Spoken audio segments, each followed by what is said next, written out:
Okay, next we have Barbara Newsome. Now, Barbara Newsome has appeared here. This is her third appearance. We've read together. She's a magnificent poet. All I have to say is read her bio. She performed at the Apollo Theater. What can I say after that? Barbara, please come to the stage. Let's hear a warm welcome for Barbara Newsome.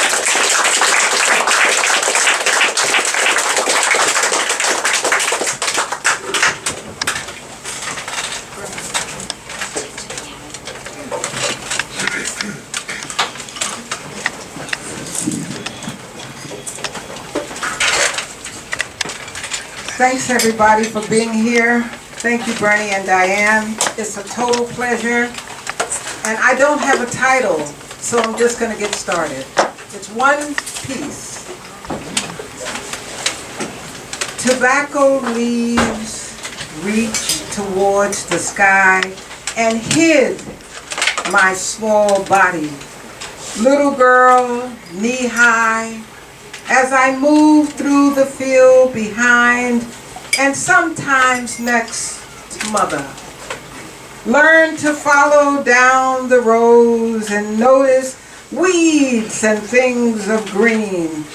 My young eyes saw the first breath of dawn that rose each morning through the thick fog as we made our way into the field, where the work hands pulled the leaves from the stalks that made a crackling sound that synchronized with the crickets as they chirped.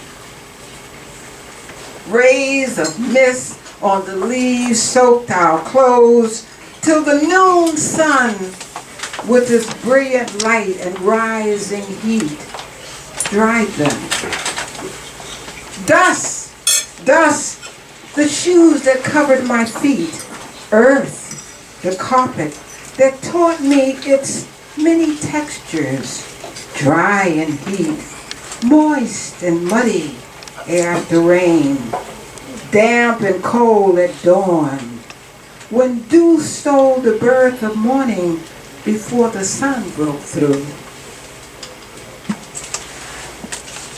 At lunch, we rested under the shade of trees. And Mama called out to me, "Willie Mae, bring yourself here, gal, and get this sandwich." We ate bologna sandwiches, 2 pieces of bologna between 2 slices of bread with a dab of mayonnaise. Sometimes, only sometimes, homemade chocolate cake was happiness.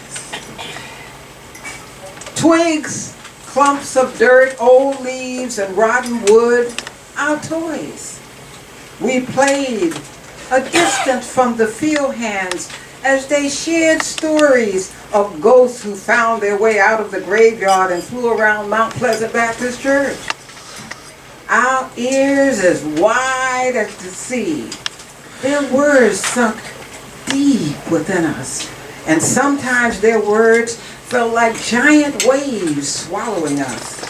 The rise and fall of their tone, the fear-filled expressions.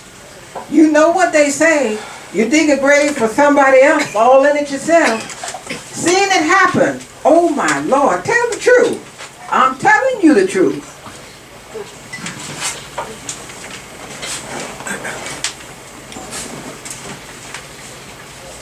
Home. Home, excuse me.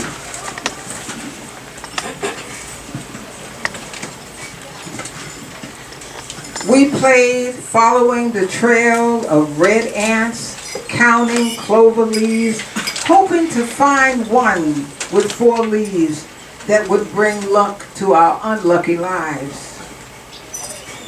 After lunch, one by one they'd rise, straightening their backs, sometimes limping with each step back to the field, moving down the rows, once again gathering leaves, gathering wealth for someone else.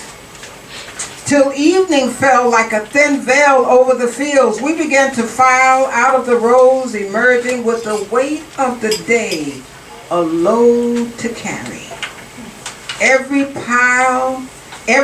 piled in the back of a pickup truck. Some folks' feet dangled from the back of the truck as it slowly moved down the road and onto the highway, taking us home.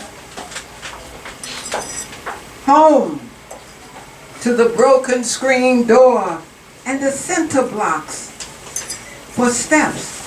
Mama climbed up them, lifting one tied leg in front of the other. For long she called out, "Supper time! Y'all come on in here." Beans, hot biscuits, lemonade, mighty good. Time now to rest. Mama in her rocking chair, Daddy nursing his packed pipe. Silence spoke, leaving only the sound of cracks to be heard, yawns and sighs. Come, sleep, come. I, Willie Mae Simon, wrapped myself up in Grandma's quilt and made believe some warm arms was keeping me safe from the black outside and the black inside. No joy to feel. Fear grew, tall like the tobacco leaves. I could never reach over, nor see over. Day after day, I followed my mama down those roads until I was old enough to pull the leaves for the landman myself. I sat under the weeping willow tree having my lunch, and I searched for the marks I made on it when I was just a little child. I left Creekwood, North Carolina, and made my way up north when I was old enough and became Mrs. Willie Mae Harrell. But through all my years of life, the fear of God and his vengeance that in a burst of anger could strike against me, keep me close. I kept close to the Bible, tried to live right, but with each measure of growth, fear came. In offices, typewriters clicking, I was in the field. Walking on concrete, my feet were bare. They were bare. When harsh voices reprimanded me, I crawled on the back of a pickup truck and was driven. Always driven. Do you understand that? But when my babies came, I held them high so we could see over the tobacco leaves. Found shoes to shield my feet from cuts and bruises. And though all that is broken may not mend, I am here. Here is where I began. Me, Willie Mae Harrell. Thank you.